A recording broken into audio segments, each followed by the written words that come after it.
Welcome to the Network Architecture Design Series. I'm Ray. In this first video, I'll walk you through a real-world network and 4 problems that were never fully resolved. By the end of this video, you'll understand why traditional troubleshooting couldn't fix them, and why that matters. Let's start with some background. This company has a headquarters, 3 traditional data centers, and many branch offices. The headquarters is in New York. One of the data centers is also in New York. The 2 sites are physically co-located, but logically treated as separate environments. The second data center is in New Jersey. The third is in Dallas, and all internet access flows through the New York headquarters. Now let's zoom into the connection between headquarters and the New Jersey data center. This connection runs through WAN routers. Currently, only WAN1 is active. WAN2 exists, but is not being used. Both EIGRP and BGP operate across this link. And then the instability began. The connection started flapping intermittently. When the link flapped, BFD flapped, EIGRP flapped, BGP flapped. The result was persistent instability across the network. Engineers investigated thoroughly. They checked the physical link. No problems found. They checked the WAN routers. They even moved connections to different ports. Still, no problems found. Then, attention shifted to the configuration. Engineers noticed that BFD was enabled. At first, BFD appeared suspicious. But BFD was never the root cause. BFD is designed for fast failure detection. It can expose instability. It can amplify instability. But BFD itself cannot create instability. And that is what made this problem difficult. Everything visible in the network looked like the cause, but none of it actually was. After extensive investigation, the root cause remained unknown. The problem was never truly resolved. Now let's look at the branch offices. Large and medium-sized branches are typically dual-homed. They connect simultaneously to 2 sites, the New York headquarters and the New Jersey data center. Connectivity is delivered via MPLS and Internet VPN. Small branches, on the other hand, connect solely to the New Jersey data center via Internet VPN only. Here is the problem. Users at branches that route through the New Jersey data center are consistently reporting voice quality issues. Users say the audio is unclear, calls keep breaking up, and conversations are delayed or awkward. Despite multiple troubleshooting efforts, the problem continued. Engineers checked WAN connectivity, the voice system, the QoS policies, but found no problem. The only thing they noticed is the link flapping between headquarters and the New Jersey data center. This is already known from the previous discussion. The voice traffic from the branches that connecting New Jersey happens to traverse exactly that link. The conclusion seems very straightforward. If the flapping cannot be resolved, the voice quality issue cannot be resolved either. In the upcoming videos, we will point out that, in addition to the flapping issue, the branch office design also has flaws. Now let's look at how headquarters connects to all 3 data centers.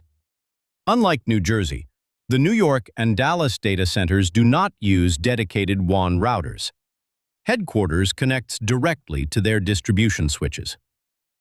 For the New York data center, New York headquarters uses WAN routers connect directly to the distribution layer at New York data center. For Dallas data center, New York headquarters uses WAN router connected directly to a Dallas distribution switch at Dallas data center. For New Jersey data center, as we discussed earlier, New York headquarters uses a WAN router connected directly to New Jersey WAN router across a link that already has a flapping problem. In addition, New Jersey WAN router also connected directly to a Dallas distribution switch. In other words, there are two ways for all users, including the employees, from headquarters and branch offices at US East to reach US West, the Dallas data center. One is from New York headquarters to reach to Dallas data center. One is from New Jersey data center to reach to Dallas data center. Clearly, there is an architectural issue here. I will discuss this in detail in a later video, but today we are going to talk about exactly what the engineers discovered. Engineers noticed that traffic from New York headquarters to Dallas takes the direct path. This is expected, but the returning traffic does not come back to New York headquarters directly. Instead, the returning traffic first goes to the New Jersey data center and only then returns to New York. This is a classic routing asymmetry issue. So why does this happen? The key factor is HSRP. When returning traffic from Dallas servers arrives to distributed switch at Dallas data center, the traffic is always forwarded to the HSRP active gateway. It is one of the distributed switch. As we said earlier, the distributed switch at Dallas is used to connect either New York headquarters or New Jersey. This means that return traffic is not necessarily forwarded to the distributed switch that originally received the traffic from the source. This is the reason why path asymmetry occurs.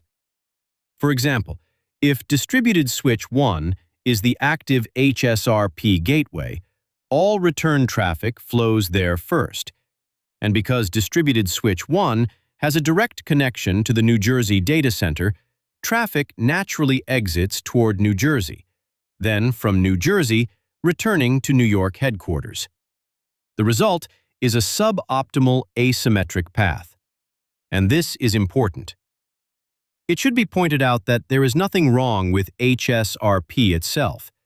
HSRP is functioning exactly as designed. It is also worth pointing out that engineers attempted multiple routing optimizations, including using BGP local preference, AS path prepending, and policy adjustments, but none of them has fully resolved the problem. In the following video, we will analyze this problem from an architectural perspective. This company uses Microsoft Teams for meetings. Teams is a cloud service. It exists outside the company's infrastructure and is accessed through the internet. For small meetings, everything worked normally, no major complaints. But large, company-wide meetings created a very different outcome. As large numbers of users joined simultaneously, audio and video quality degraded rapidly. Calls froze, video stalled, latency increased. The platform became nearly unusable. Clearly, this was a scalability problem. But what exactly was failing?